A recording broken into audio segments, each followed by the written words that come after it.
How's it going, everyone? After earlier today, I was so ecstatic and heaping praise on Dragon Ball Sparking Zero and the incredible sales numbers.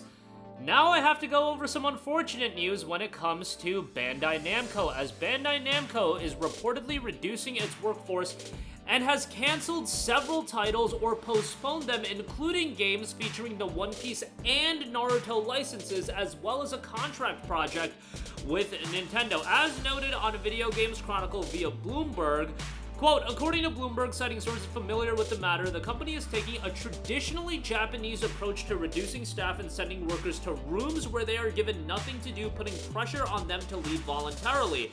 Bandai Namco Studios has reportedly moved 200 workers to such rooms, leading to almost 100 resignations. A representative of Bandai Namco told Bloomberg, our decisions to discontinue games are based on comprehensive assessments of the situation. Some employees may need to wait a certain amount of time before they are assigned to their next project, but we do move forward with assignments as new projects emerge. There is no organization like Oedai Shibuya at Bandai Namco Studios designed to pressure people to leave voluntarily. This is a practice that is generally used by Japanese corporations to isolate employees to give them no task in an effort to get them to leave of their own volition rather than be let go and receive severance. That is absolutely insane. I didn't even know that was a thing that happens.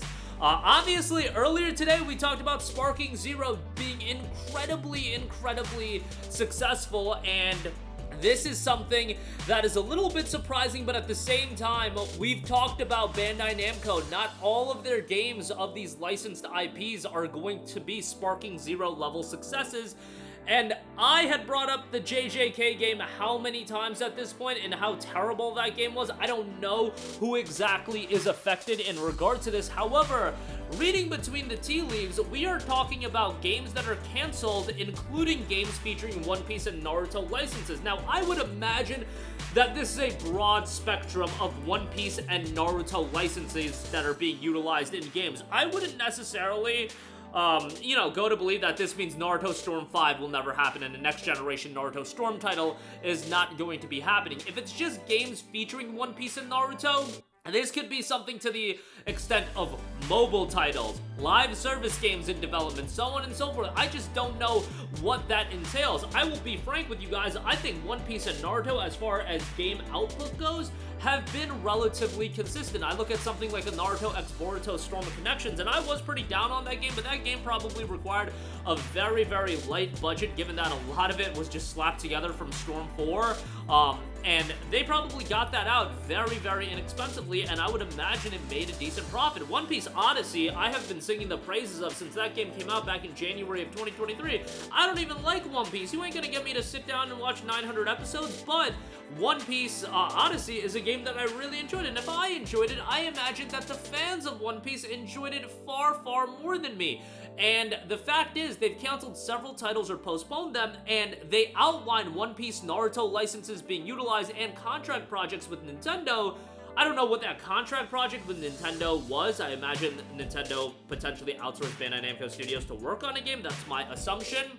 But again, this could mean a wealth and gravity of things. I think if you just see One Piece and Naruto licenses, people are immediately gonna think of, oh, Naruto Storm 5 is canceled, or etc. It could have been a crossover game. It could have been a game that just featured Naruto in a license or a guest spot in a live service game. You just don't know, because the Naruto license is used in so many, I mean, they've used the Naruto license to get shoes out. Like, it's potentially not that deep where it doesn't mean that Storm 5 is canceled, but the thing is, you're talking 200 people being sent to these rooms that are leading to 100 resignations. First of all, this is such a whack tactic, and the fact that 100 resignations were made, I imagine they resigned with the intent that they were going to be able to bounce back very quickly and already maybe had a job opportunity, but they are also foregoing getting the severance package, and that is so whack to do. I didn't know that that was a thing. Again, I don't know the ins and outs of Japanese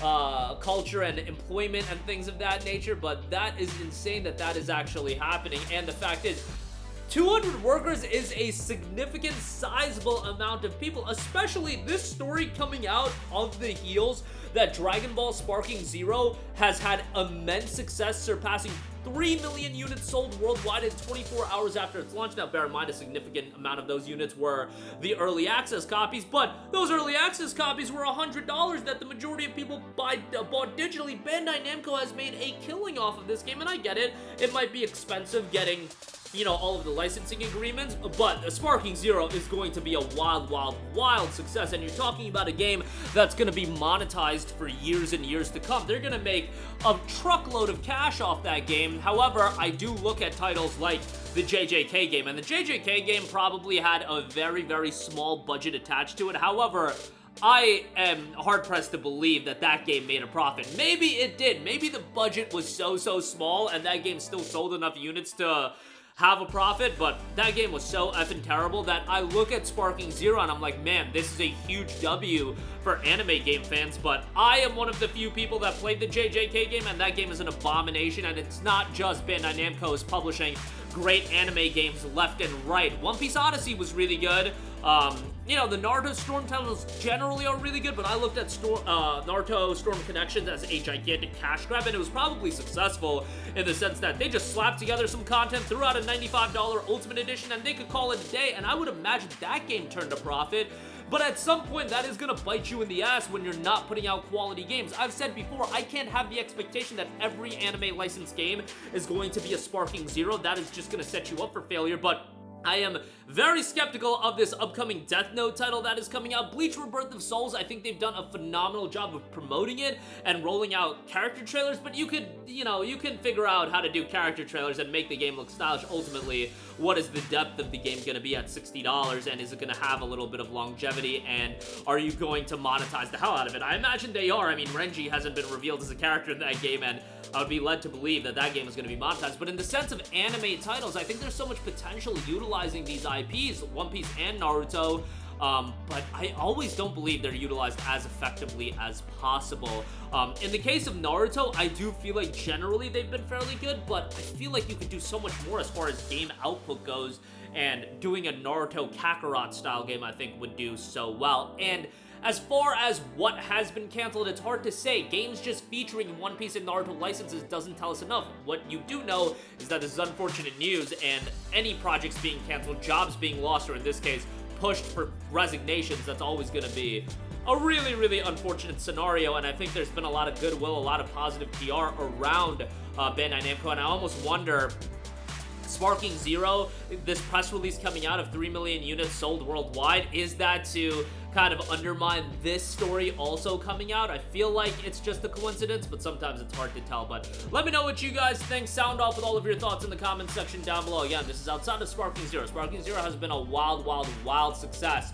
But when you look at One Piece titles and Naruto titles, or games that were featuring and utilizing the licenses, that is interesting, and a lot of titles have been canceled of several titles, or have been postponed. That's going to do it for me. Sound off with all of your thoughts in the comment section down below. Thank you for watching, and goodbye. Hey guys, we hope you enjoyed the video, and if you did, make sure to hit the subscribe button, and if you're already subscribed, do us a favor and hit the bell icon. This way you'll be notified whenever we post a new video. That's the best way to keep up with all of our uploads, and we usually try to upload 2 videos a day. And with the bell icon hit, you'll be notified whenever we do upload a video. As always, thanks for watching.